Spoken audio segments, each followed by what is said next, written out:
bendiciendo. Sean bienvenidos a este tiempo de estudio, un nuevo Shabbat, un nuevo día de reposo que el Eterno nos regala para compartir de su palabra, para reunirnos en torno a su nombre y bueno, continuar con este estudio que llevamos verso a verso del libro de Shemot, el segundo libro del Pentateuco. Hoy nos encontramos luego de la salida de Israel de Egipto y justo antes de cruzar el Mar Rojo, ¿no? Aquel momento tan importante para la liberación de nuestro pueblo. Así que hoy estaremos estudiando a partir del capítulo 14.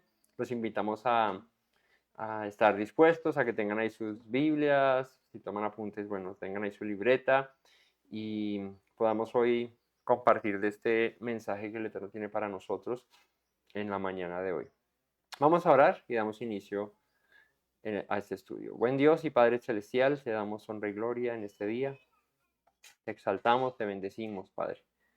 Hoy nuevamente, Señor, es un gran privilegio el poder estar aquí sentados a la mesa para disfrutar del alimento espiritual, para poder oír tus palabras, Señor, para poder hallar la sabiduría, el entendimiento que hay en ti, Señor. Que hoy, Padre, seas revelándote a nosotros, que seas hablando a nuestros corazones, seas dándonos la inteligencia, la sabiduría, el entendimiento, Señor, para entender tu palabra, para comprenderla, para no solamente oírla, Señor, sino también ponerla por obra, Señor. Que toda enseñanza que hoy recibamos de ti, Señor, podamos apreciarla y guardarla en nuestros corazones, Señor, para los tiempos de angustia, de dificultad, para los tiempos difíciles, Señor, en los que solamente tú eres aquel que puede sostenernos, sustentarnos y guardarnos. Gracias te doy por mis hermanos. Gracias te doy, Señor, siempre por el deseo, la disposición que hay en sus corazones de buscarte, Padre. Aviva en nosotros esa llama, Señor, del don que ha sido entregado y permítenos con diligencia, Señor, con amor, poder anunciar tus maravillas, Señor, y conocerte más, Padre. Gracias te damos en esta mañana y bendecimos tu nombre por los méritos de Yeshua, nuestro Mesías. Amén. Bueno, familia, hoy vamos a estudiar entonces el capítulo 14, así que los invito a que acompañen ahí en sus Biblias y veamos este capítulo. Habló Yahweh a Moisés diciendo: di a los hijos de Israel que den vuelta y acampen delante de Pihairot entre Migdol y el mar hacia Baal-Zephon. Delante de él acamparéis junto al mar, porque Faraón dirá a los hijos de Israel: encerrados están en la tierra, el desierto los ha encerrado. Y yo endureceré el corazón de Faraón para que lo siga, y seré glorificado en Faraón y en todo su ejército, y sabrán los egipcios que yo soy Yahweh, y ellos lo hicieron así. Bueno, ellos arrancan ya su éxodo, su salida de la tierra de Egipto, de la región de Gosén, allá en aquella región que Faraón en tiempos de José les había dado para que vivieran, y un lugar donde el Eterno se permitió preservar a su pueblo, guardarlo de todos los juicios que el Señor envió, ¿no? Recordemos a las plagas, ¿no?, que el Eterno envió contra la tierra de Egipto, ¿no? Aquellos 10 juicios que el Señor permitió con el propósito de no solo manifestar que Él era el Dios sobre todos los dioses y para que los egipcios entendieran eso, sino para que su pueblo le conociera, para que su pueblo supiera quién era el Dios al que estaban siguiendo, cuál era el Dios que los estaba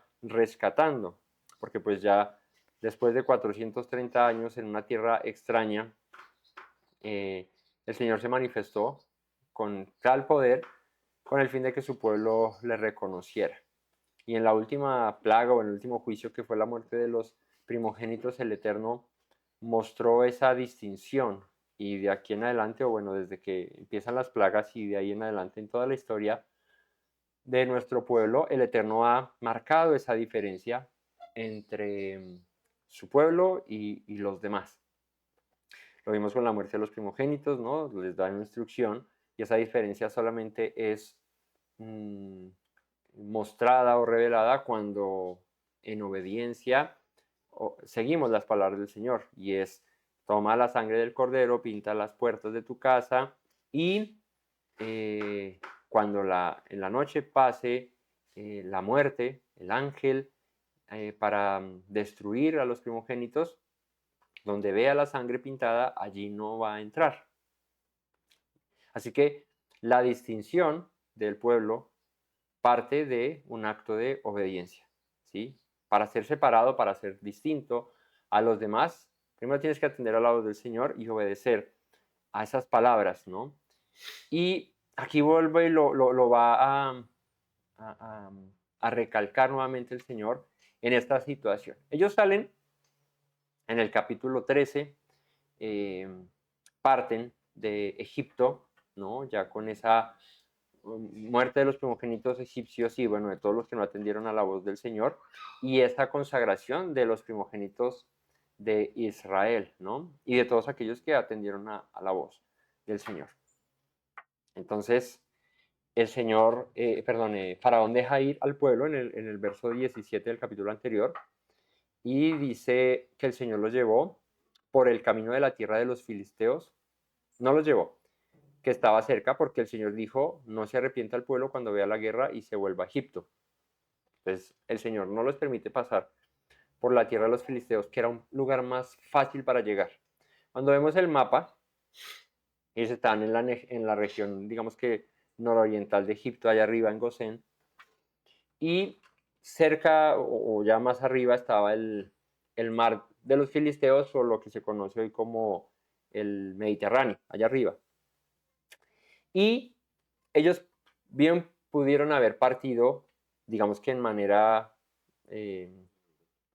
recta, ¿sí? De manera rápida, de la región de Gosén hacia la tierra de los filisteos.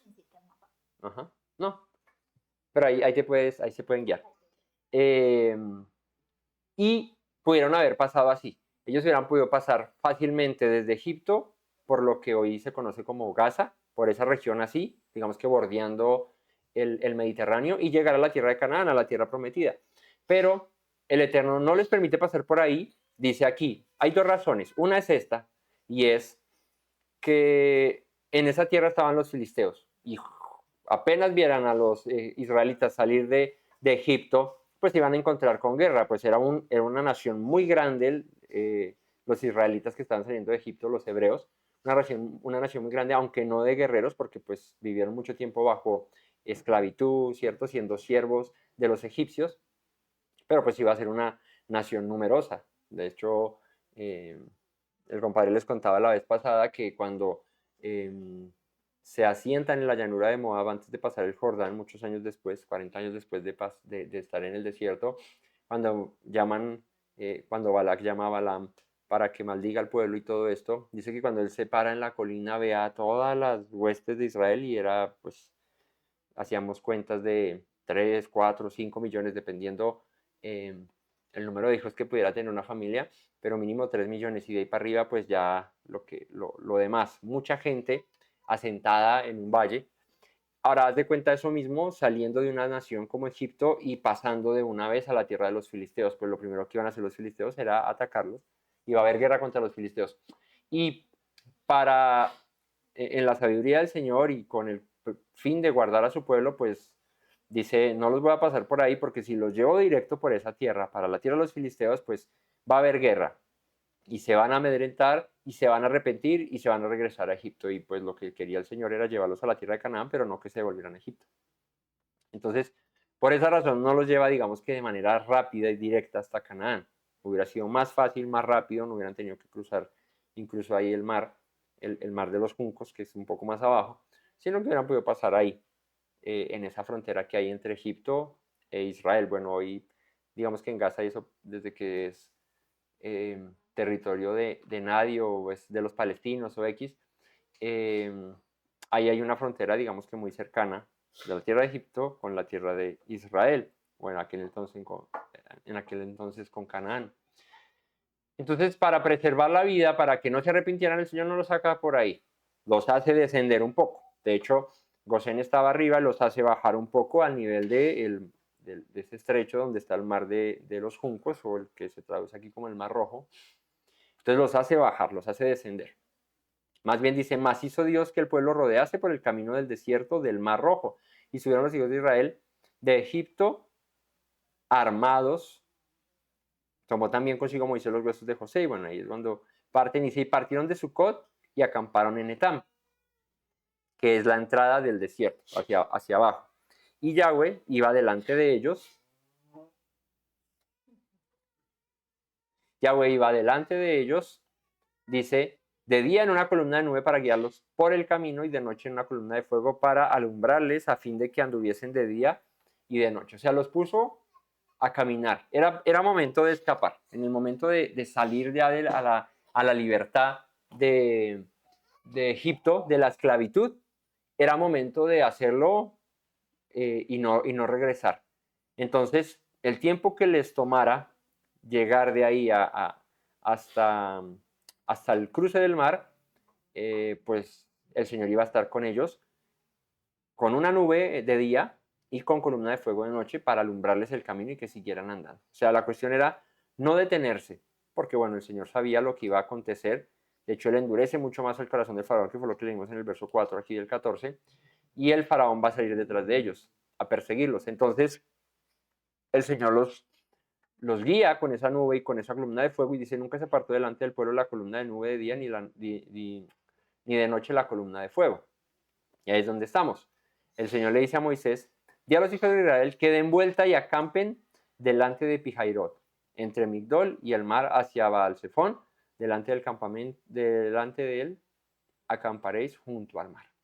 Y cuando tú ves en un mapa de este lugar, pues el Señor los hace descender hacia el Mar Rojo y cuando están acampando en Etam, les dice, diles que den vuelta y acampen delante de Pihairot entre Migdol, y el mar hacia Baal-Zephón.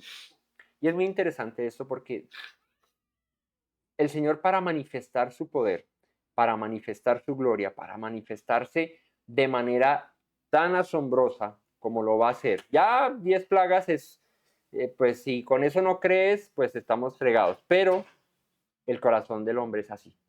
Y seguramente si ustedes o nosotros o tú o yo, cualquiera hubiésemos estado allí, con el pueblo de pronto hubiésemos sido de los que hubieran dicho, nos trajiste aquí también para matarnos.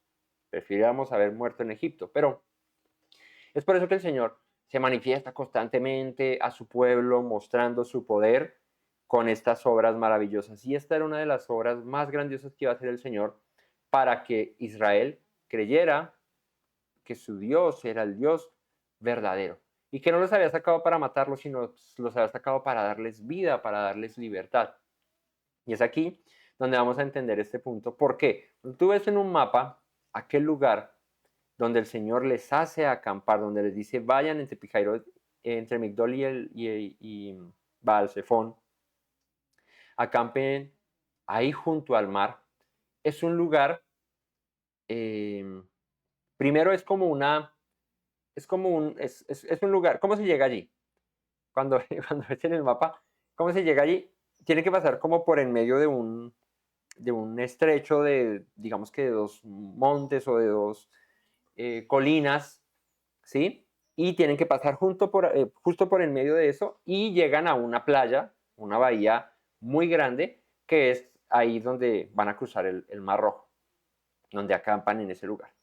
Pero lo curioso es que el Señor les hace dar la vuelta e ir hacia ese lugar. Y mira nomás el nombre Pihairot. Cuando tú miras el nombre Pihairot en hebreo, traduce boca del desfiladero. ¿Saben qué es un desfiladero? Donde la gente desfila. No, eso es una pasarela. No, ¿qué es un desfiladero? Un peñasco. ¿Qué es un peñasco? Una peña. Muy bien, estos muchachos están, pero antes. Es como cuando llegas exacto, como cuando llegas a un abismo. Sí, el desfila es como el fin. No hay de ahí para allá la muerte, y que estaba detrás de ellos o que iba a estar de ellos también la muerte. Así que intencionalmente, y esto quiero que lo tengamos muy, muy claro y muy presente, porque es el Eterno que intencionalmente dirige a su pueblo diríamos, hacia la muerte, literal, porque los mete por aquel estrecho, por aquel lugar, les dice acampen allí, y ¿qué iban a tener ellos? Delante iban a tener el Mar Rojo y detrás un estrecho, un lugar donde, pues para escapar complicado.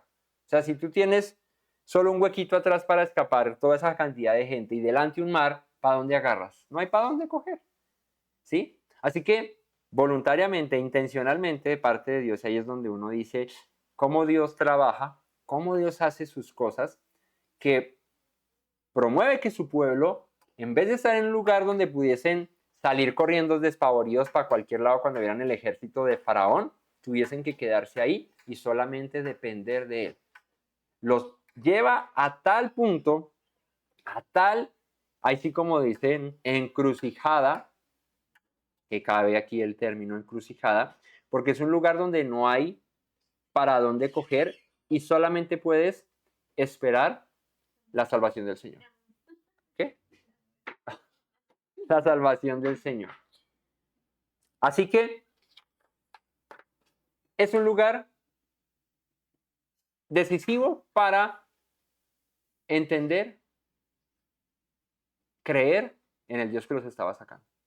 Ahí es donde verdaderamente el pueblo va a darse cuenta de que el Dios el Dios que los estaba llamando, el Dios que los estaba sacando a libertad, era el Dios verdadero y que no los iba a dejar allí. Así que di a los hijos de Israel, dice, den la vuelta, acampen delante de Pihairot entre Migdol, y el mar hacia Baal-Zephón, delante de la acamparéis, junto al mar. Así que podríamos llamar esto la estrategia divina. El Señor tenía aquí un plan. Le ordena, acampen en un lugar donde no va a haber escapatoria. Humanamente es una trampa. Es un lugar donde... ¿Ustedes vieron la película 300? ¿Se acuerdan de la película 300? Delante estaba el ejército persa, estaban allá los persas y atrás había un caminito donde no había escapatoria, ¿sí? Y estaban ellos ahí entre ese caminito y los persas delante, que eran un jurgo de gente, ¿cierto? Y estaba ahí Leónidas con sus 300 guerreros, y estaban ahí para pelear, ¿no? Y la única ahí era o luchar contra el ejército o devolverse, que tenían una emboscada también ahí detrás los persas, entonces no había escapatoria. De alguna manera es esto similar, lo que pasó aquí en el Mar Rojo. Delante no estaba el ejército persa, estaba el mar, pero detrás sí venía el ejército de Faraón, y ahorita lo vamos a leer aquí un poquito más adelante. Así que humanamente es una trampa, pero divinamente es un lugar perfecto para que la gloria de Dios se manifieste. Así que dice el verso 4, yo endureceré el corazón de Faraón. O sea, así como estuvimos viendo la vez pasada con las plagas, de cuando Dios endurece al hombre, no porque de entrada Dios quiera hacerlo, sino porque la dureza del hombre lo lleva a que luego Dios lo esfuerce en su endurecimiento, ¿no? Dios ya en este punto ya había metido su mano en Faraón y ya lo había endurecido un tanto atrás cuando en las últimas plagas, pero aquí le dice otra vez a Moisés, yo voy a endurecerlo aún más. Y endurecerlo es, lo voy a obstinar, que aunque ya los dejó ir, le voy a hacer pensar de que tiene que alcanzarlos, tiene que ir por ustedes porque eh, los va a poder destruir. O sea, Dios ya empieza a obrar en Faraón de esa manera, en la manera en que Faraón dijera, hombre, ahorita vamos a leer, se nos fueron. ¿Cómo así? ¿Cómo permitimos esto? Vamos a recuperar a ese pueblo. Eso Dios lo propicia en Faraón, porque ya Faraón estaba destruido, ya la tierra estaba acabada, ya su primogénito había muerto, los de sus criados, los de su pueblo habían muerto. Una destrucción muy, muy, muy grande que había acontecido en Egipto. Y ya, ¿qué más hacer? Pero ahí es donde Dios lo hace incluso más obstinado de lo que ya estaba y le refuerza ese pensamiento para que Faraón salga detrás del pueblo. ¿Con qué propósito? Con que el pueblo se viese encerrado, que el pueblo no tuviese escapatoria. Así que yo endureceré el corazón de Faraón. Aquí la palabra que se usa para endurecer es de la raíz Hazak, que la estuvimos viendo la vez pasada, que implica que Dios fortalece su obstinación, pero es como un juicio. Aquí es un juicio para Faraón, lo vuelve terco en manera negativa. Así que Pihairot, lo vamos a conocer luego, y lo vamos a recordar como el lugar en el que el Señor se manifiesta en momentos de extrema dificultad. No iba a ser fácil, o sea, no era que hubiese plan B, no había plan B, de hecho ni había plan A, no había plan, era ahí para el pueblo era morir ahogados o morir de manos del ejército de Faraón, no había otra. O sea, ¿qué vinimos acá a hacer? Fue dado aviso al rey de Egipto, ahí es donde se empieza a procesar el plan del Señor, porque aquí esto era el plan del Señor. Esto no es que, Faraón muy inteligente, el pueblo de Israel muy bruto, se metió en un embudo allá y van a morir. No, el Señor planeó todo esto. Fue dado aviso al rey de Egipto que el pueblo huía, como si no supieran. O sea, ya el faraón les dijo, váyanse, los israelitas despojan a los egipcios, se van, y cuando ya están lejos allá en aquel lugar, le dan aviso al faraón, se fueron. No, ya, que se iban a ir. Pero ya había...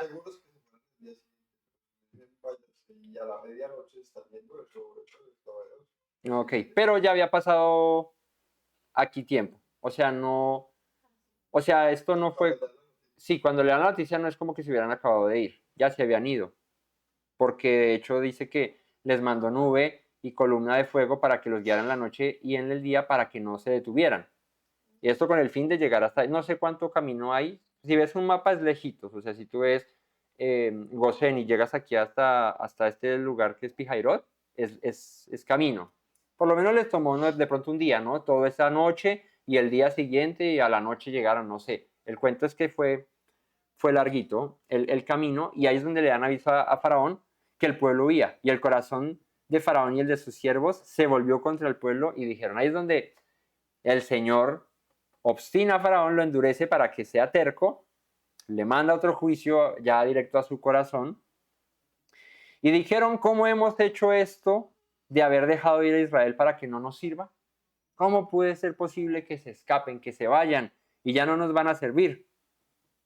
Unció su carro, o sea, lo alistó, lo preparó, pasó ahí a la terpel que había a la vuelta de Ramesés, tanqueó el carro, ¿cierto? Y se demoró un poquito porque es que eran 600 carros, entonces mientras que tanqueaban todos, ¿sí? No tenían preparado el asunto. Unció su carro y tomó consigo su pueblo, tomó 600 carros escogidos y todos los carros de Egipto y los capitanes sobre ellos. O sea, cogió a su ejército, ¿no? La fortaleza de Faraón ahí estaba en que en eso, en sus carros, ¿no? ¿Qué carros eran? Eran, pues, carritos con... Ya estoy cargado. Ok. Eran carros con caballos, ¿no? Que demostraban un poderío militar muy grande. 600 carros es un jurgo, ¿sí? Y dice, los tomó con todos sus capitanes sobre ellos. Y otra vez dice el verso 8, y endureció Yahweh el corazón de Faraón, rey de Egipto, y él siguió a los hijos de Israel, pero los hijos de Israel habían salido con mano poderosa. Cogió carros, ya iban lejos, tenía que alcanzarlos antes de que se le terminaran de escapar. Pero Dios vuelve aquí en el verso 8, no han pasado 3 versos, y vuelve y dice, y lo endureció. O sea, lo obstinó. Es como que, ¿cómo así que se fueron? Vamos tras ellos, ya ella estaba obstinado. Y luego cuando alistó los carros dijo, y los voy a alcanzar y los voy a acabar. ¿Sí? Siguiéndolos pues los egipcios con toda la caballería, o sea, no dejó nada cuidando a Egipto, se lo llevó todo detrás de los hebreos, todo para, aquí era todo o nada, con caballería y con carros de Faraón, o sea que aquí cuenta 600 carros, pero además que aparte iba ejército montado. Es que los carros son, no sé, ustedes han visto en las películas, se usaba así como en Roma, ¿no? 2 caballos adelante y el carrito atrás, y ahí van 2, 3 personas en un carro, ¿cierto? Con flechas, con lanzas, ¿no? Y aparte, jinetes, caballería. Entonces era un ejército muy grande que iba a ir por los israelitas. Su gente de a caballo y todo su ejército. O sea que le metió infantería también. Eso fue el desfile militar así que hubo cuando se posesionó el ruso este otra vez. No, Putin. Así que pasan todo el ejército y pasan todas las fuerzas. Así se fueron todos detrás. Y dice, su gente a caballo, todo ese ejército los alcanzaron acampados junto al mar, al lado de Pijairot, delante de Baal-Zephón. Entonces, salen detrás de ellos y, oh sorpresa, los encuentran acampando. Delante tenían el mar y atrás el desfiladero. El estrecho es un lugar donde no había escapatoria. Y Faraón dijo, aquí fue, les gané. Muchos bobos estos, ¿cómo se van a quedar aquí para que yo los acabe? Cuando Faraón se hubo acercado, los hijos de Israel alzaron sus ojos y aquí que los egipcios venían tras ellos. Por lo que los hijos de Israel temieron en gran manera y clamaron a Yahweh. Ahí es donde la situación se puso color hormiga. O sea, negra. ¿No? Bueno, si es de las chiquitas, rojo. Se puso grave la situación. Y los hijos de Israel, dice, clamaron al Señor. Le dijeron a Moisés, pero mira que el clamor aquí, clamaron a Yahweh, no necesariamente es como de, Señor, sálvanos, Señor, ayúdanos. No es un clamor de ese estilo como de que, Señor, por favor, libéranos, ayúdanos aquí con el pueblo. Este es un clamor de quejarse. Y vamos a verlo con lo que le dicen a Moisés. Le dijeron a Moisés, no había sepulcros en Egipto que nos ha sacado para que muramos en el desierto. Eso no es un clamor de Señor, ayúdanos, sino es un quejido de que el viento se lleva por donde quiera, ¿no? Es una queja, es un reclamo, es nos vas a matar. ¿Acaso no habían tumbas en Egipto? Le dicen vamos a morir aquí como nada, como cosa insignificante delante del mar, atrás el faraón con su ejército y vamos a perecer acá. Para eso nos sacaste, no moriríamos más cómodos en Egipto. Y es curioso los reclamos que hace el pueblo, porque ahí se ve uno muchas veces reflejado en esas maneras de actuar, de proceder del pueblo cuando está en situaciones de extrema dificultad. Vuelvo y les digo, no era como que, ¿qué hacemos? No, corramos por allí y ahí no nos va a alcanzar o escapemos por ahí. No, no había escapatoria. No había escapatoria. Y Dios propicia eso para que de nosotros no salga eso, ese clamor de queja, sino más bien un clamor de buscar su favor, su misericordia. Y más que eso, Dios esperaba fe. Fe. Dios esperaba que el pueblo confiara en que Dios ya los había sacado. Es donde cuando uno lee la historia y todo el cuento, uno dice, increíble que un pueblo, después de haber visto tantos milagros y tantas cosas tan poderosas, se asuste en un momento así, si ya había visto que Dios había acabado con todo Egipto. Ahora hay una prueba más. Ahí es donde dice el apóstol, muchas son las que, las aflicciones del justo, pero de todas ellas le librará el Señor. Muchas son. Dichosos cuando os halléis en diversas pruebas. Sáquenle el jugo a eso porque es bueno para ustedes. ¿Y por qué es bueno para ustedes? Porque esas pruebas afirman en ustedes la fe en el Señor y manifiestan nuevamente el poder de Dios sobre sus vidas. Y es que,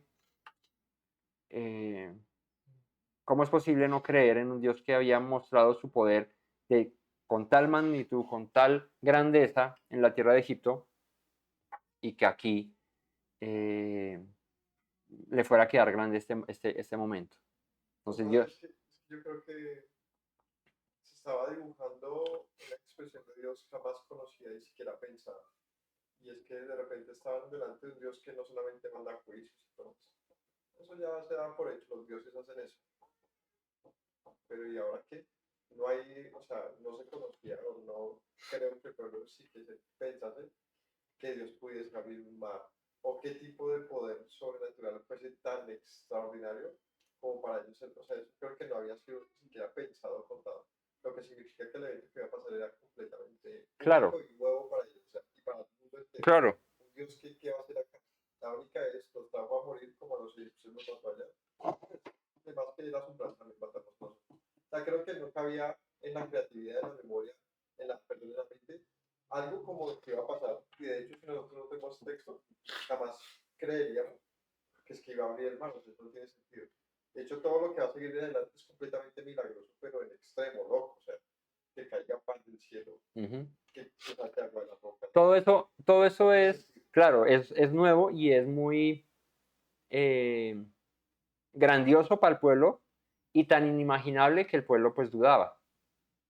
Lejos de eso no estamos nosotros, aunque conocemos y hemos visto, hemos leído, hemos oído del poder de Dios. Hemos estado en situaciones mucho más fáciles, mucho más sencillas que esta situación de el mar delante y el ejército del faraón atrás y hemos dudado. O sea, en cosas más sencillas, cosas más simples, cosas que nos han contado que se han solucionado de tal u otra manera, que Dios se ha manifestado, y con todo y eso dudamos. Ahora, bueno, un pueblo que no haya visto el poder de Dios a tales magnitudes, pues dudaba. Lo que digo es que ver tanto poder, Dios esperaba fe, creer. Crean, crean porque es que listo, no, es que convirtió una vara en serpiente y ya con eso el faraón se asustó y los dejó ir. Pues no, sí, que venga aquí, vaya a abrir el mar, pues complejo. Pero era curioso, es pensar, bueno, es que no solamente volvió la vara serpiente, es que volvió el río sangre, es que trajo ranas, es que trajo piojos, es que trajo moscas, es que mató el ganado, es que trajo úlceras sobre los egipcios, ¿cierto? Es que hizo llover granizo de una manera brutal. Y no solo granizo, lluvia, sino con fuego, ¿no? Trajo unas tinieblas, una oscuridad, dice que no se ha visto ni se verá jamás en la tierra de Egipto, que se podía incluso hasta palpar, pero en la casa de los israelitas, en la tierra de Gosén, perdón, había luz. Y tan maravilloso que en una noche donde les dice, guárdenla, pongan la sangre sobre las puertas, porque el ángel pasará y matará a los primogénitos de donde no haya sangre, pasó, los mató y a ellos los libró. Ahí es donde digo que el hombre se queda corto de imaginación, se queda corto de fe, porque aunque ve eh, milagros y cosas poderosas, dudamos que Dios pueda hacer con nosotros algo mayor. Y eso en nuestra vida pasa. Y yo siempre pongo el ejemplo, siempre lo pondré, ¿no? 9 años esperando que Dios diera respuesta a nuestras oraciones y muchas veces a la incredulidad que nosotros mismos teníamos, aunque creemos en Dios, pero la incredulidad de que Dios lo pudiera hacer porque la situación pintaba totalmente distinto, ¿cierto? Exacto. Entonces, no poder tener hijos y que de repente, y digo de repente no fue al otro día, fueron 9 años después, Dios dijera, ok, es momento, ahí está, prun, y nos dio una hija.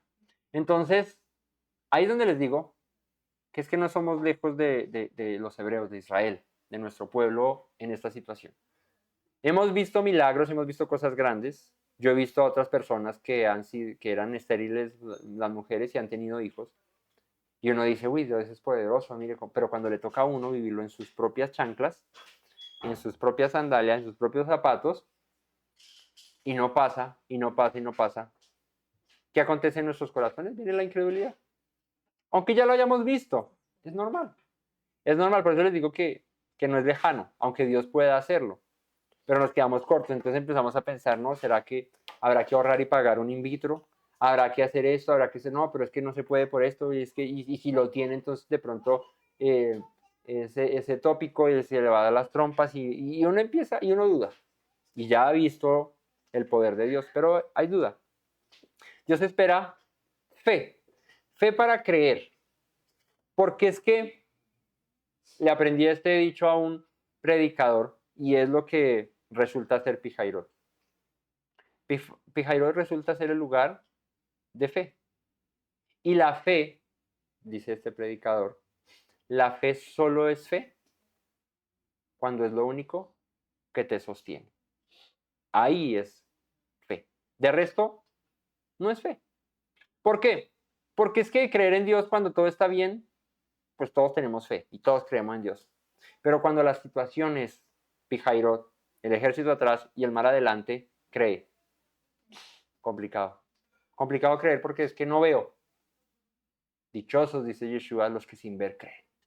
La fe es la certeza de lo que se espera y la convicción de lo que no se ve. Por eso se llama fe. Cuando la fe es lo único que te sostiene, lo único que te aferra al Creador, lo único que te mantiene firme en la esperanza de una palabra que Él te ha dado y es: te voy a liberar del pueblo egipcio, perdón. Te voy a rescatar con mano fuerte y te voy a llevar a una tierra que juré a tus padres que les daría. Pero te encuentras delante del mar y el ejército atrás y dudas, ahí es donde digo, o donde dice el Señor, ¿dónde está entonces la fe? La fe se basa en esperar las promesas de Dios aunque no vea, porque es que ahí es donde radica la fe. No la veo, no veo, no hay solución. ¿Hemos estado en esos lugares? Sí.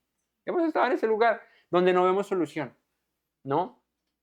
Y yo, en mi vida han pasado muchas cosas y pues para no ir lejos a hablar de otros, hablo de mis testimonios, porque yo he vivido fe en cuanto al esperar una bendición de obtener hijos, eh, como de también estar en situaciones económicas difíciles donde no veo eso que pasa, hojas de vida que y Dios no nos desampara, pero no vemos como que, pero ¿qué pasa, Señor?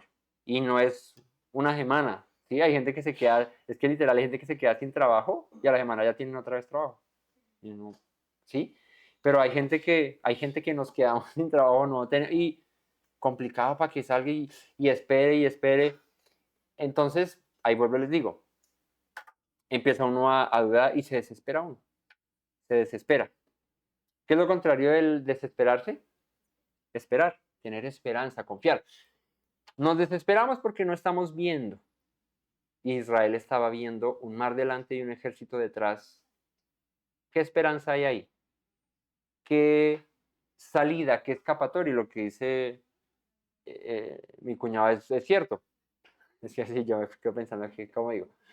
Como dice el compadre, ¿cierto? Era inimaginable que Dios pudiese abrir el mar o incluso con esa columna misma de fuego consumir el ejército de los egipcios.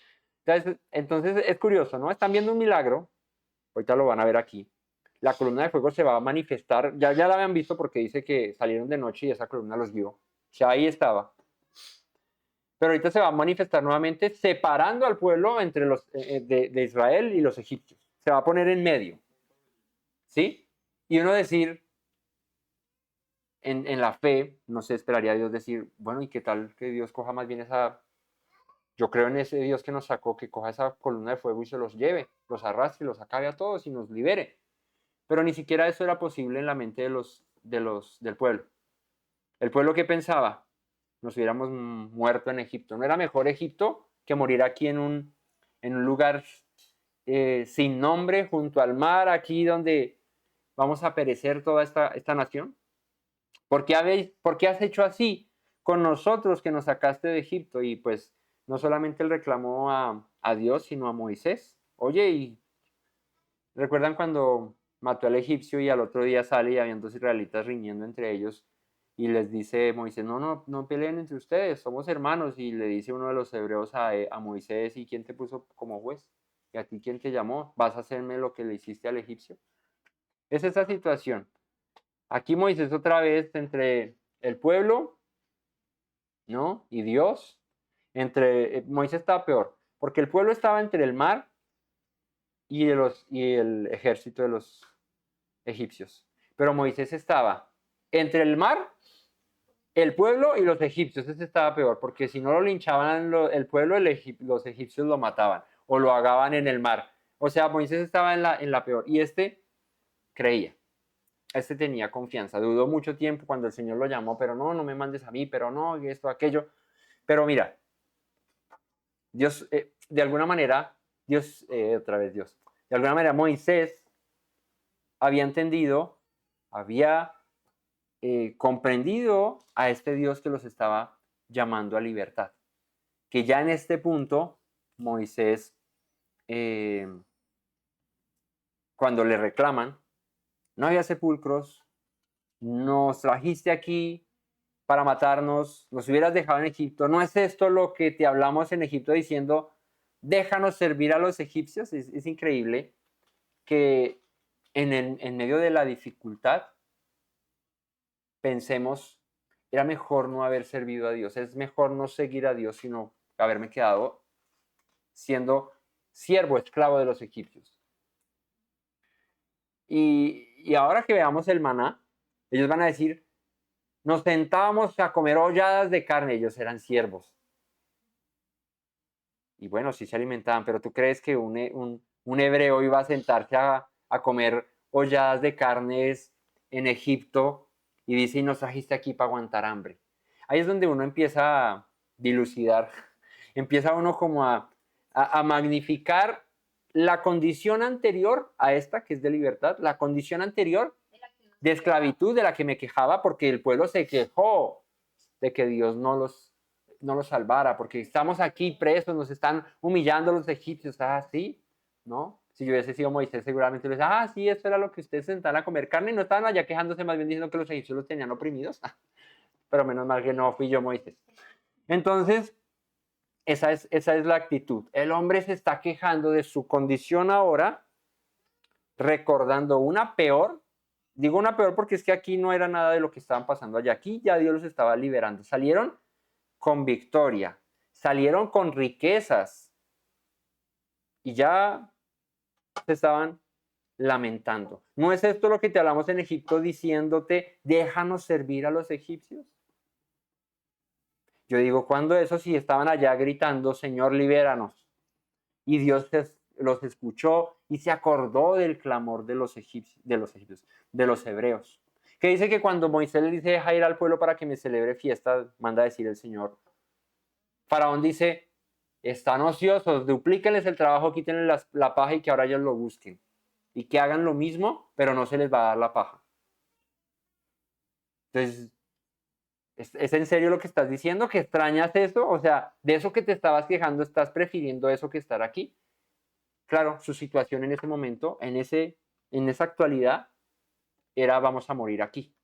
Entonces, mejor haber estado sirviendo a los egipcios, esclavos allá, y morir allá que morir acá. ¿No es esto lo que te hablamos en Egipto? Déjanos servir a los egipcios, porque mejor nos fuera servir a los egipcios que morir nosotros en el desierto. Entonces, vuelvo y traigámoslo a nuestro presente porque estas cosas son bonitas cuando las aplicamos a nuestra vida y nos damos cuenta que nuestra condición no es lejana de esta. Y es que estamos en la inmunda, o bueno, no en la inmunda porque es que Israel no estaba aquí en la inmunda, era una situación en la que Dios había propiciado para que creyeran. Es simple. Lo que pasa es que es simple cuando lo ves de afuera.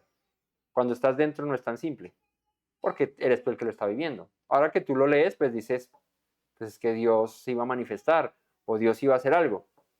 ¿Sí? Como cuando estás viendo una película y sabes que las películas tienen ese momento en el que el héroe está perdiendo y el villano le va ganando y está todo como muy complicado y ahora cómo vamos a solucionar esto, pero tú sabes en el fondo, ¿cierto? A no ser que sea un hueso de película, pero en todas las películas tú sabes en el fondo, o a no ser que el director sepa manejar el asunto muy, muy bien para que no resulte como siempre, pero en el 99% de los casos en las películas gana el bueno.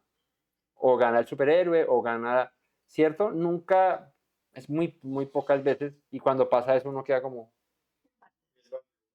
pidiendo la segunda parte para que se solucione el asunto, pero nunca va a terminar mal, ¿cierto? O por lo menos es lo que se espera, porque bueno, siempre uno, creyendo en Dios o no creyendo, uno espera que las cosas resulten bien. Ok, entonces estás leyendo aquí esto y tú dices, ah, yo ya sé el final, sé que Dios se va a manifestar. Ok, pero hagamos de cuenta que somos los actores de la película y que el director nos va guiando, nos dice, no, tienes que meterte por allá, y cuando llegamos nos damos cuenta de que no hay esperanza, no hay escapatoria, y ahora qué vamos a hacer. Pero sepamos que el director sabe qué va a acontecer, nosotros no. Pero ¿qué espera el director? En este caso, ¿qué espera Dios? Que confiemos, que creamos. Él es el que está dirigiendo la película, es el que está aquí planeando todo. Él está allá tras bambalinas diciendo, voy a endurecer al faraón, lo voy a mandar allá, a estos los pongo allá en un lugar, en una encrucijada donde no tengan escapatoria, y luego yo me manifiesto. Pero eso no sucede de la noche a la mañana, o sea, no es como que está el mar, el ejército, y Dios dice, ahora sí, ábrase el mar, y, oh, listo, salgamos todos. No, Dios tiene que, ¿qué? Presionar. Dios hace como las uvas, que siempre es un ejemplo muy, muy ilustrativo, muy didáctico, y es que las uvas solamente sacan su jugo, ¿cierto? Cuando las exprimes, ¿no? Tienes que machacarlas para que saquen lo mejor de ellas. Así se hace el vino. Entonces, coges las uvas en el lagar y las presionas. Y sale vino, como sangre, ¿no? Es, digamos, de alguna manera, es la muerte que produce vida. Aquí es la entrega completa a Dios, la fe, el abandono, podríamos decir, el abandono a Dios. ¿Qué es abandonarse a Dios? ¿Qué entendemos como abandonarnos a Dios? Sí, pero abandonarte es ¿qué? Confiar, es no hay nada más, ¿cierto? ¿Qué hace una persona cuando está abandonada? No tiene nada. Bueno, ahora apúntalo a Dios. Apúntalo a Dios. ¿Cómo sería?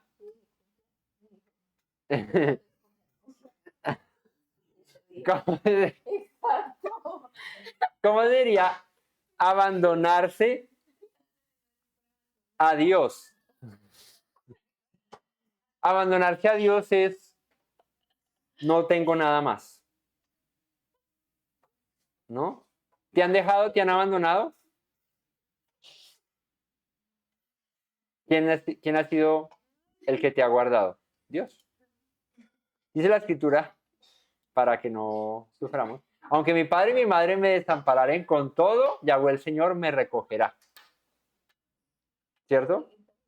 Él en nuestro abandono ha sido nuestro todo. Y es lo que le esperaba acá. Abandónate a mí. Abandónate a mí. No, no veas nada más. Sí, el mar está delante. Sí, yo sé que el mar está delante. Señor, pero el ejército del faraón. Sí, yo sé que el ejército está. Yo lo traje. ¿Tú lo trajiste? Sí, yo lo traje.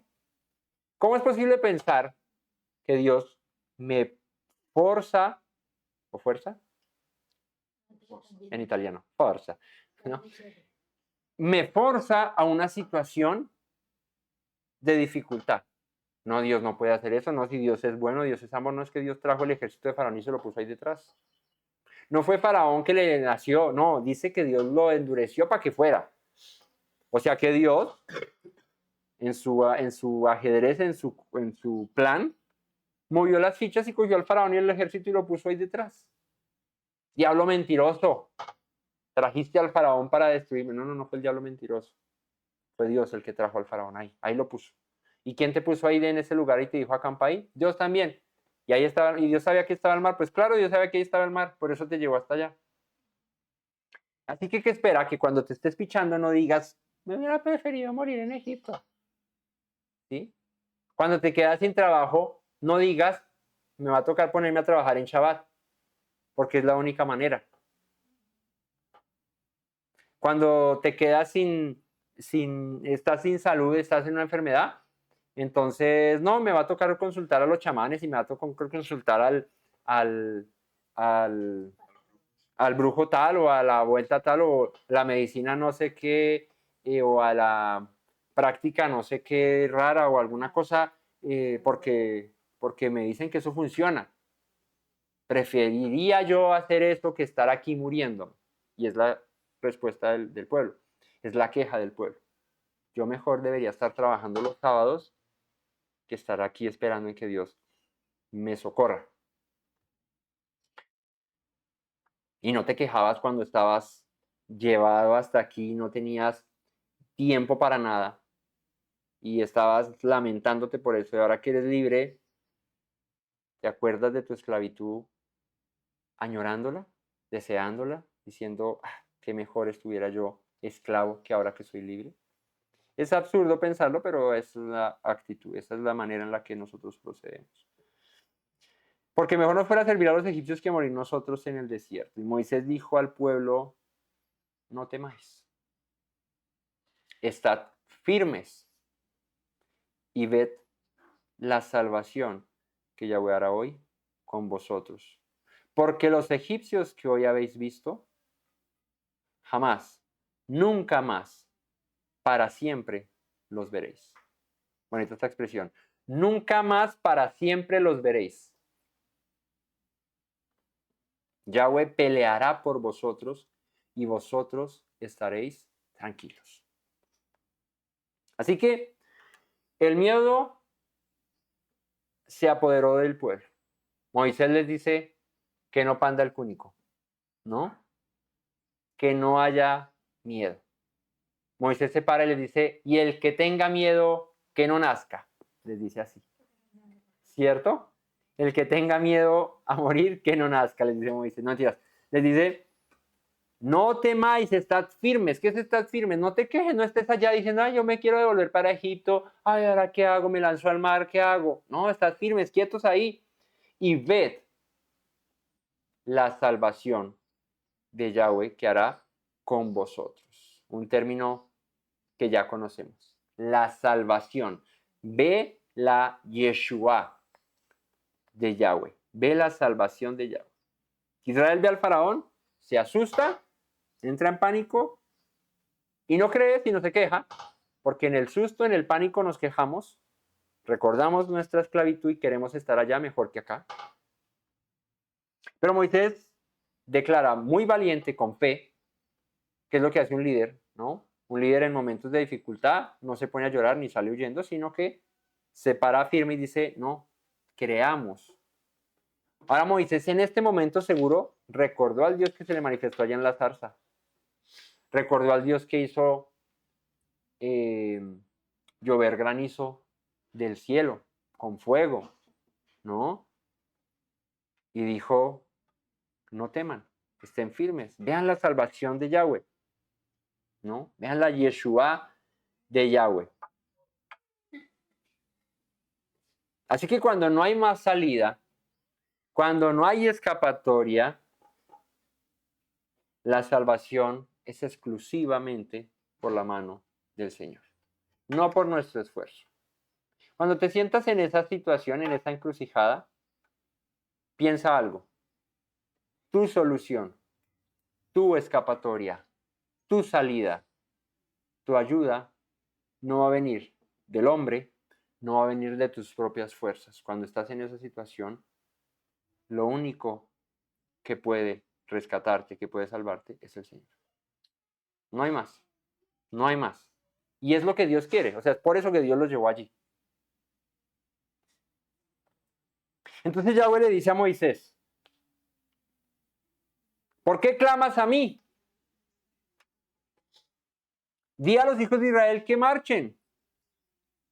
Y tú alza tu vara y extiende tu mano sobre el mar y divídelo. Y entre los hijos de Israel por en medio del mar en seco. Fíjate. ¿Qué hace Dios con el Señor, con Moisés? Lo regaña. Y en él al pueblo. ¿Qué haces clamándome? ¿Qué haces quejándote? ¿Qué haces diciendo lo que dices? Más bien, levántate y marcha. Te he dado las armas. Te he dado el poder. ¿No? Levántate y marcha. alza tu vara, extiende tu mano. Seguro a Moisés no se le había ocurrido. Uy, esta varita que la golpeé el agua y se volvió en sangre. Levanta tu vara y hacia el cielo y que caiga granizo, ¿no? Golpea el polvo de la tierra y salieron piojos.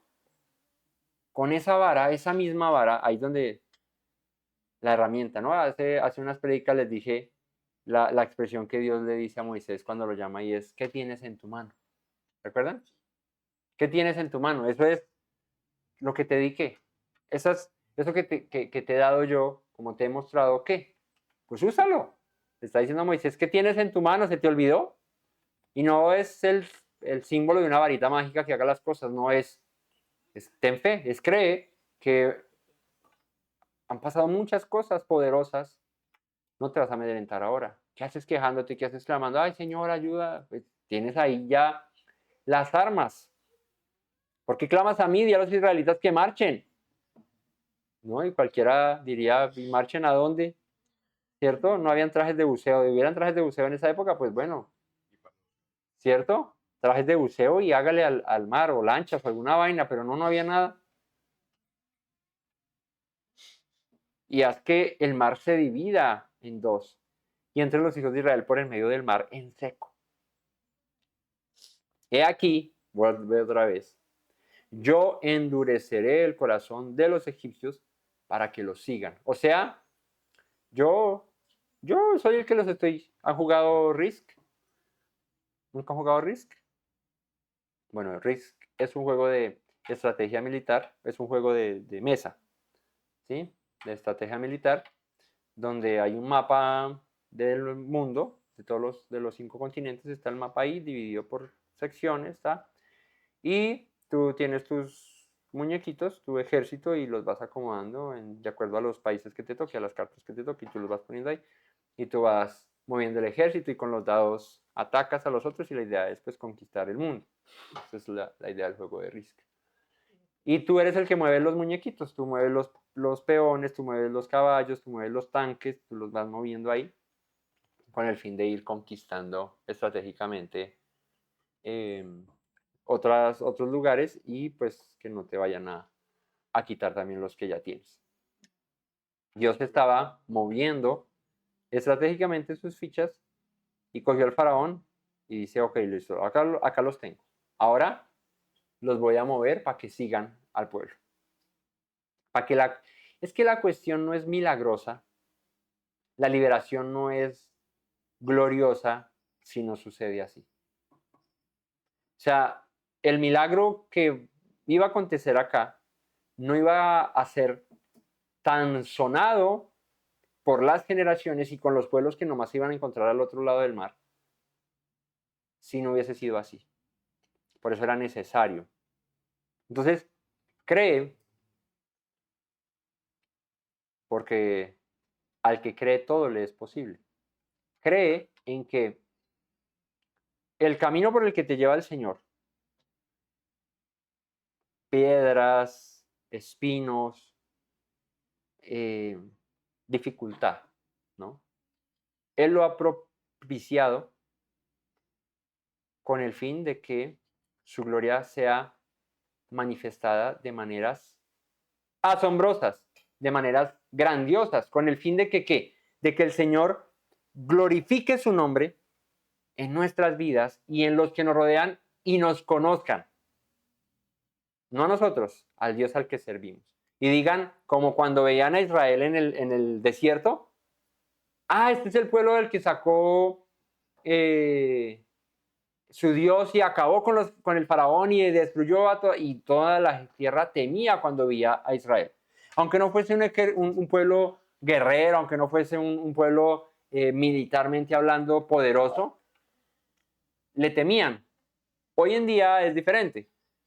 Hoy en día Israel es más reconocido por su ejército que por el Dios que les llamó, que les escogió, y es por la falta de identidad que hoy tienen, y no digo de todos, pero sí Israel es uno, o el ejército israelí es uno de los más temidos y poderosos, pero al fin no es ser temido y ser poderoso por el ejército que tengas, sino por el Dios al que sirves y por el Dios que está contigo, ¿no?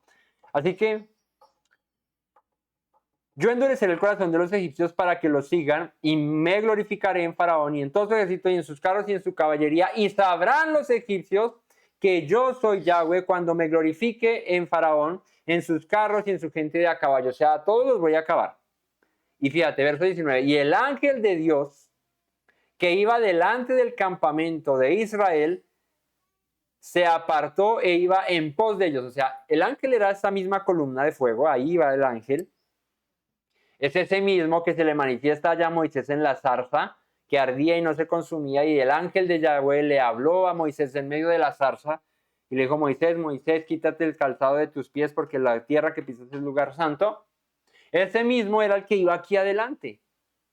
Y dice que era el que los iba guiando, pero cuando el ejército de Faraón se acercó, dice que el ángel llegó y se fue a la retaguardia a protegerlos detrás. El ángel de Dios que iba delante del campamento de Israel se apartó y iba en pos de ellos, detrás de ellos.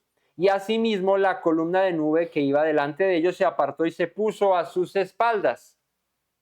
O sea que en este momento estaba aquí el ángel y la columna de nube con el pueblo,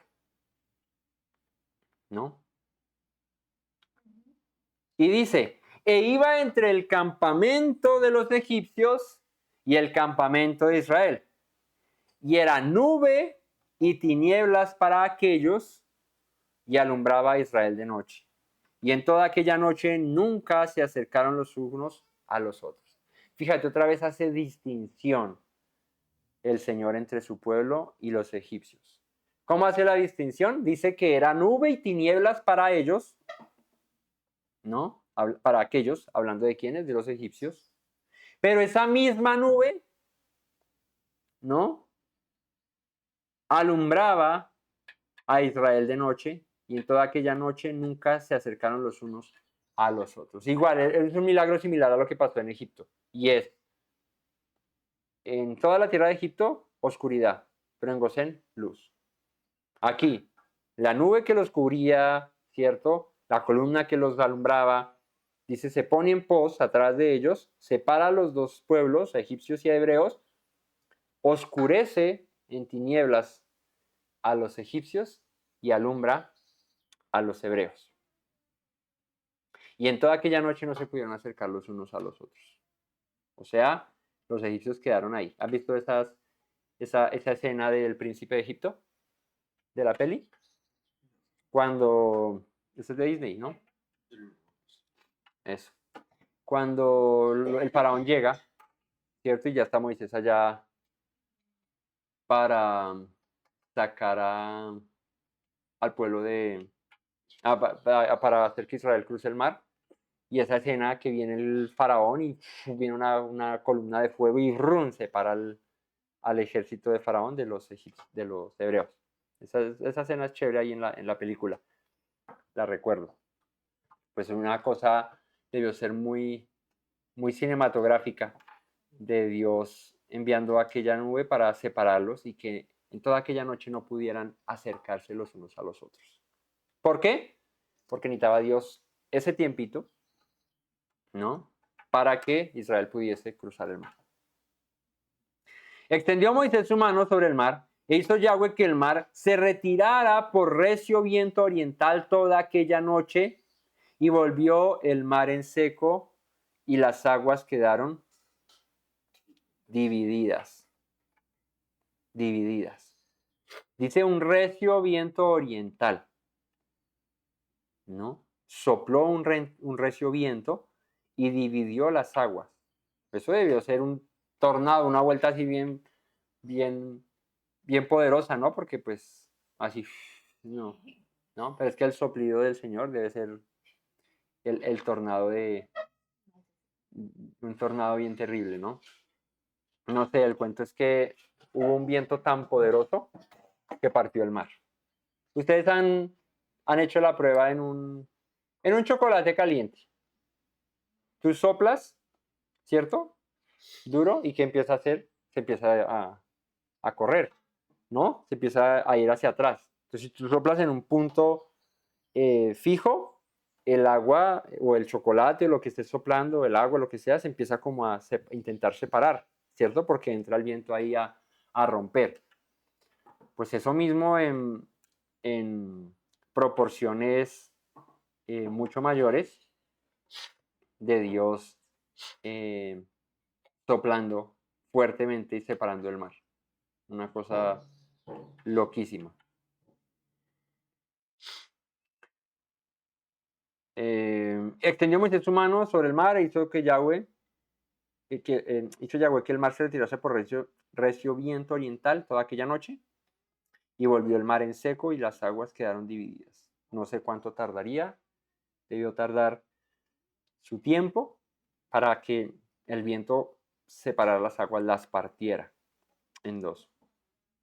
Entonces los hijos de Israel entraron por en medio del mar en seco, teniendo las aguas como muro a su derecha y a su izquierda, ¿no? Y ahí vuelvo y recuerdo la peli del Príncipe de Egipto, porque cuando pasan, ellos van pasando así con antorchas de noche, la muestran de noche, van pasando así y de repente pasa una ballena, suena la ballena así se ve en truenos, como que se alumbra y está la ballena así pasando en uno de los lados del mar, ¿no? Debió ser una vaina gloriosa, algo milagrosamente hablando tan maravilloso que su fin era que quedara eso preservado no solo en las mentes del pueblo, sino en su corazón, que entendieran el Dios que los estaba liberando era poderoso, no era cualquiera.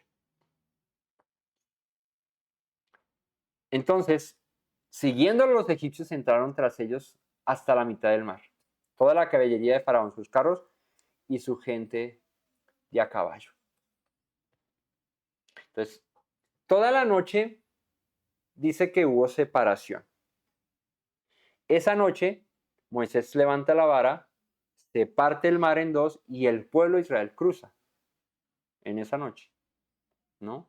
Pues es que pasar 4 o 5 millones de personas, un mar de lado a otro, no sé cuánto haya de ancho en ese lugar de Pijairod hasta el otro lado, donde ya empieza el desierto, no sé cuánto de ancho sea el mar ahí, ¿sí? Debe ser, no sé cuánto.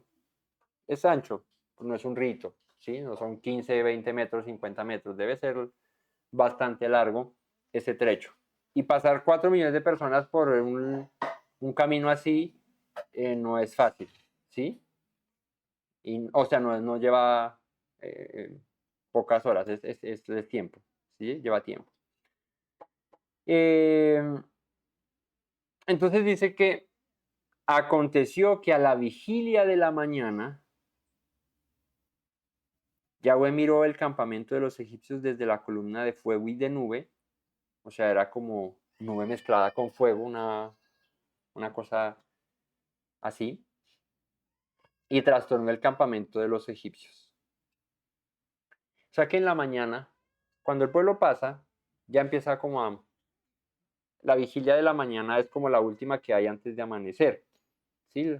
Ya estaba por amanecer, no sé, toda la noche pasando, tú di 3, 4 de la mañana, entre 3 y 6 horas, eso es largo, di tú 3, 4 de la mañana, ya estaban terminando de cruzar y es cuando quita la columna y hace que el pueblo pase y cuando ya están al otro lado es que sueltan amarras, ¿no?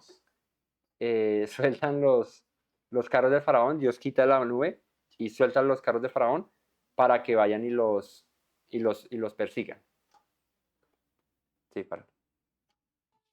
Entonces, revisando citas estadísticas y cálculos mentales, sí, la apertura del mar debió ser bastante larga, ¿sí? Se da como un estimado así de 1 o 2 kilómetros de ancho que hubo entre un muro y otro muro, ¿no? Y pues eran 4 o 5 millones de personas pasando, se hubieran tardado muchísimo tiempo si hubiera sido muy corto el espacio, muy estrecho. Y ellos pasan pues en la noche, 5 o 6 horas más o menos les cuesta pasar eh, el lado de un lado a otro el mar, ¿no? Contando un pedazo de aquel estrecho que no sea tan ancho, ¿sí? Que pudo ser de unos 5 kilómetros por ahí el paso, de 5 a 10, pasar de un lado al otro. Entonces, siempre era bastante el asunto, ¿no? Imagínate nomás uno cuando va aquí a Garzón y pasa el puente, ese puente tiene 1 kilómetro, es largo, ¿sí? Tiene 1 kilómetro. Tiene 1 kilómetro ese puente. Pues el puente nomás, donde arranca el puente hasta donde termina, yo le he calculado y tiene 1 kilómetro. Y cuando esa represita estaba llena, eso es harta agua. Ahora sepáralo y mete gente por ahí, es harto camino. Ahora este mar Rojo no era 1 kilómetro, o sea, no es ese espacio, es literal un marco, que tú ves la costa por allá hasta el otro lado lejos, ¿no es? ¿Sí? Es que no sé, sí, pero digamos cuando los marroquíes pasan a España, digamos que es el lugar más cercano entre Europa y África. Pero tú alcanzas a ver desde Marruecos, alcanzas a ver la costa española. Por eso muchos se van allá en lanchitas, nadando o eso, como pasar al otro lado, muchos huyendo pues de la problemática en sus países y buscando asilo en España. Pero en ese lugar se alcanza a ver, ¿sí? Se alcanza a ver la costa al otro lado. No sé si en el estrecho ahí, en el Mar Rojo, desde aquel lugar, desde Pijairot, se alcanza a ver la costa al otro lado. ¿14 kilómetros tiene el estrecho de Gibraltar? Entonces, 14 kilómetros son 14 kilómetros. Es la mitad de aquí a Garzón. ¿Sí? Entonces, es lejos, es lejos. Y si era así, y si alcanzaba a ver la costa ya, era bien complicado, ¿no? Entonces, vuelvo y les digo, esto Dios lo hace para que fuese apoteósico, ¿no? Para que fuese majestuoso, para que fuese milagroso, único e irrepetible, ¿no?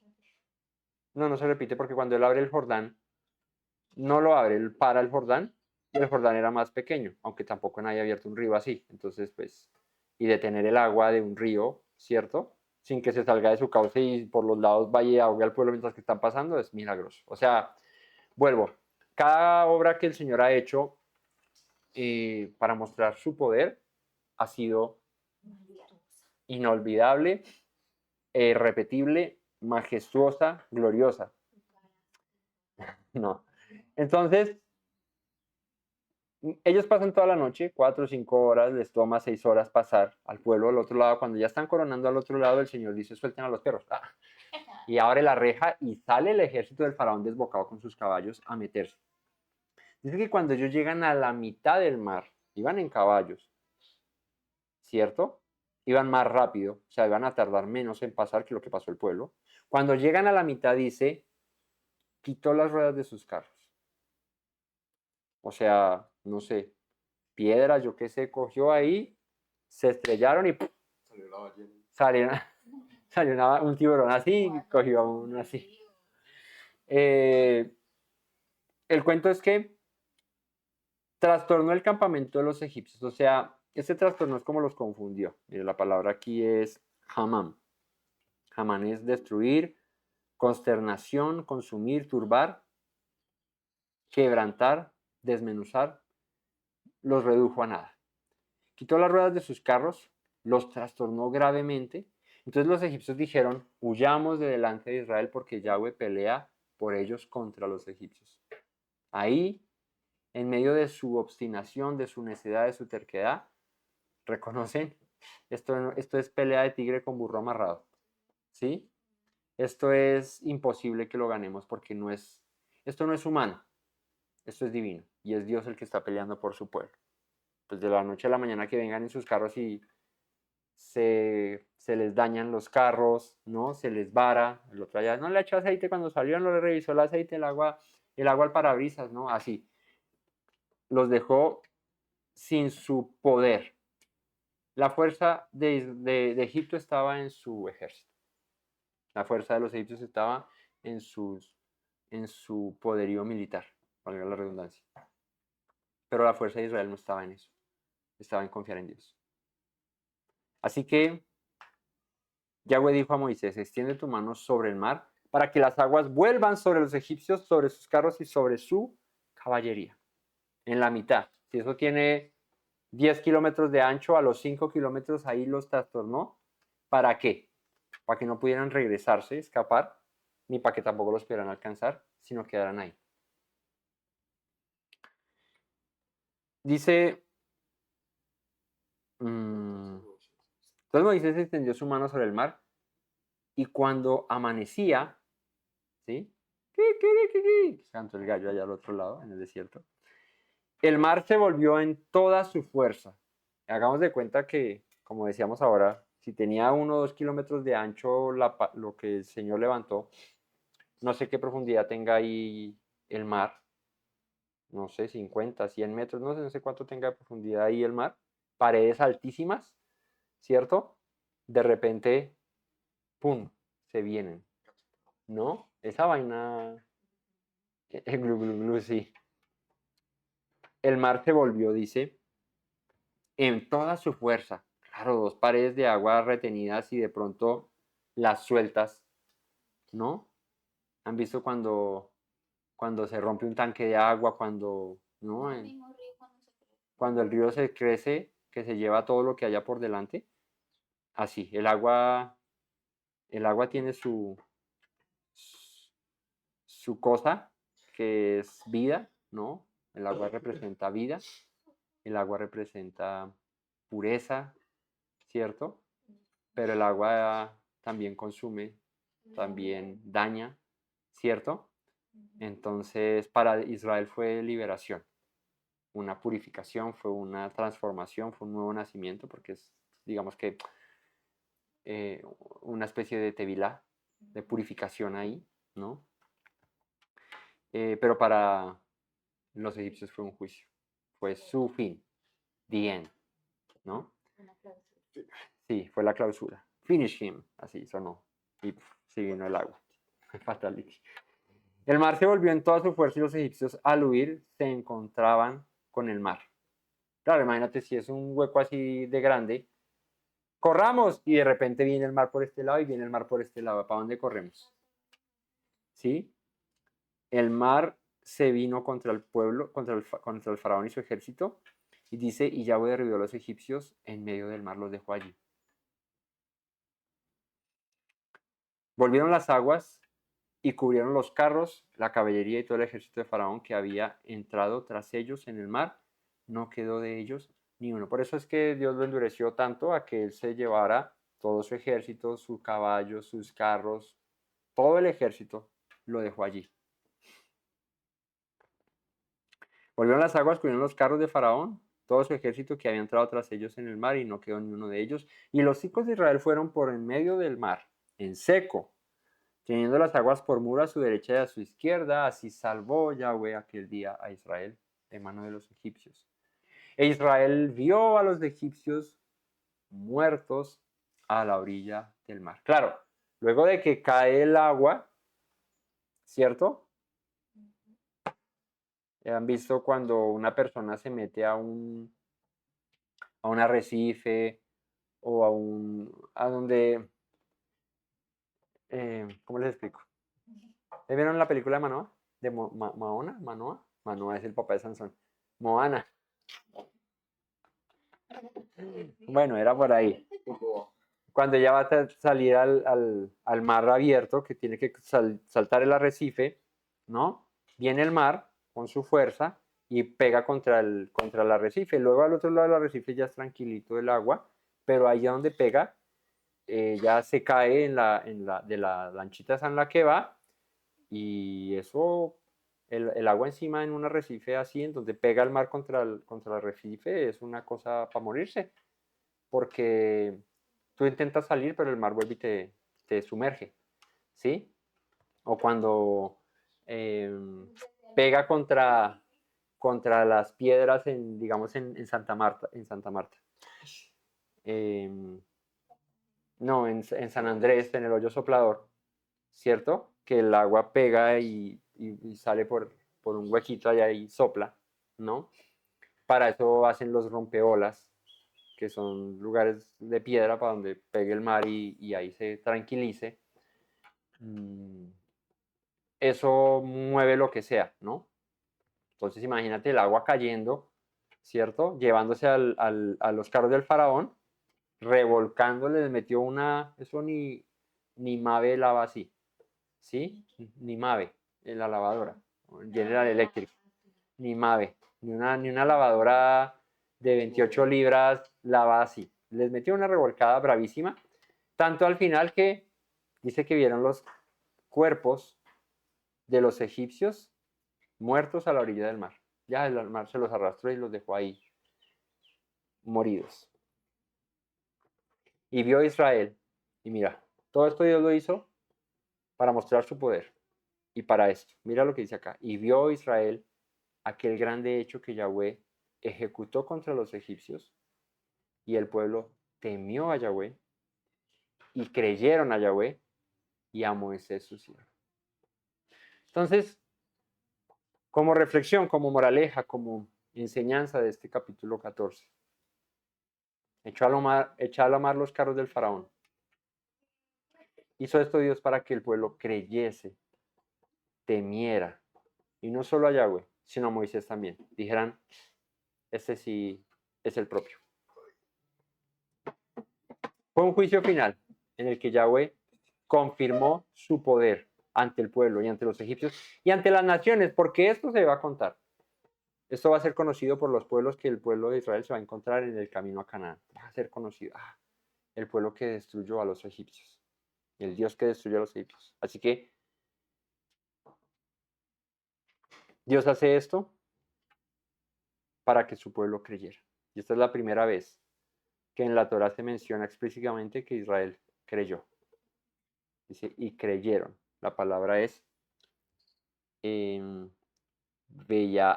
Beyaminu, y creyeron. Raú vieron y Beyaminu, y creyeron.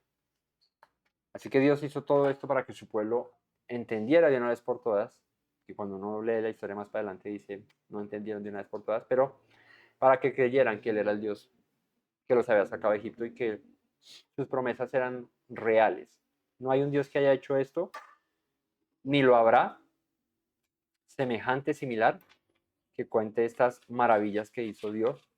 Una cosa tremenda, y que les decía yo, aplicado a nuestra vida, es solamente Pijairot. Recuerda siempre ese nombre, Pijairot, es el lugar en el que la fe debe ser lo único que te sostiene, donde te abandonas a Dios, donde ves la dificultad por lado y lado, no hay escapatoria, pero debes tener seguridad, certeza, fe, confianza, emuná, de que Dios puede obrar, de que Dios va a actuar. ¿En qué momento? No lo sabemos, pero va a actuar, porque Dios te puso ahí, recordemos, y Dios hizo que el pueblo volviese y acampara allí en ese lugar. Dios lo puso allí, sabía que el mar estaba allí, Dios trajo el ejército de Faraón hasta allí. Dios propició todo eso para que Israel creyese. Al final lo logra, dice acá en el verso 31, y creyó el pueblo y temió a Yahweh. Al final de esas cosas, cuando Dios nos libera, cuando Dios nos sana, cuando Dios nos bendice, cuando Dios nos rescata, es con el fin de que sí creamos y temamos a Dios. Pero aunque no nos pase como después, 3 doritos más tarde, nos trajiste aquí para aguantar sed, ¿sí? Tenemos hambre. Entonces, para que creamos todas las cosas que ha hecho el Señor poderosas en nuestras vidas, todos los milagros grandiosos, todas las obras maravillosas que Dios ha hecho en nuestra vida son para que temamos a Él, para que creamos, para que sepamos que no hay Dios como Él, que fuera de Él no hay nada, que le necesitamos en nuestra vida, que Él debe estar presente en nosotros, que Él ha prometido no dejarnos, no desampararnos, pero espera de nosotros fe, fe, fe, creer. Familia, que el Todopoderoso les bendiga en este día, les guarde, les dé fe para creer, nos dé fe para creer, esperanza, confianza, que el Todopoderoso nos sustente, de su mano nos lleve a sus propósitos, que son eternos para nuestras vidas, y que nos haga entender en estos momentos que estamos pasando dificultad, que Él tiene todo bajo control, que Él está allí. Como dice la canción, porque sé que estás obrando tu perfecta voluntad. En mi vida, Señor, haz tu voluntad, guíame, haz como tú quieras, porque yo sé que al final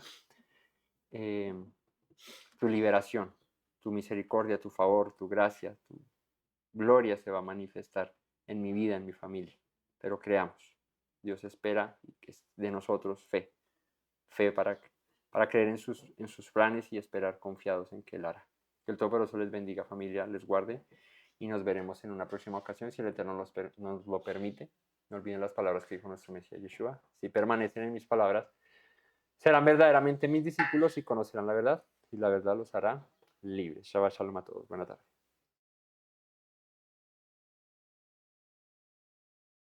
Me presento nuevamente, mi Rey, mi buen Señor. Mis pasos se han desviado, necesitan dirección. En tu amor me he refugiado, Yeshua, pues así al Padre puedo hoy decir.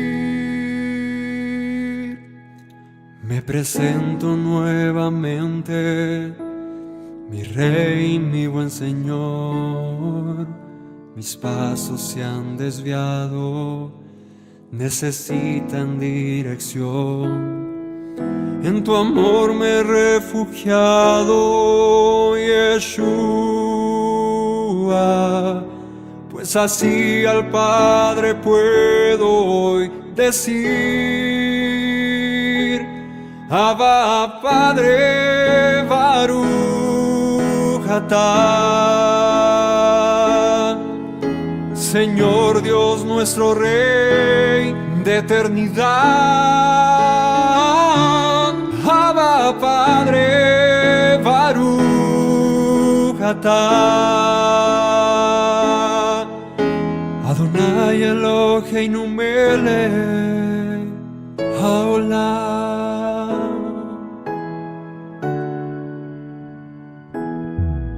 Me presento nuevamente, mi Rey, mi buen Señor.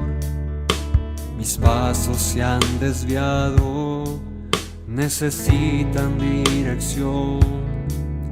En tu amor me he refugiado, Yeshua, pues así al Padre puedo hoy decir. Me presento nuevamente, mi Rey, mi buen Señor. Mis pasos se han desviado, necesitan dirección. En tu amor me he refugiado, Yeshua, pues así al Padre puedo hoy decir: Abba, Padre, Baruch atah. Señor Dios nuestro Rey de eternidad. Abba, Padre, Baruch atah. Adonai Eloheinu melech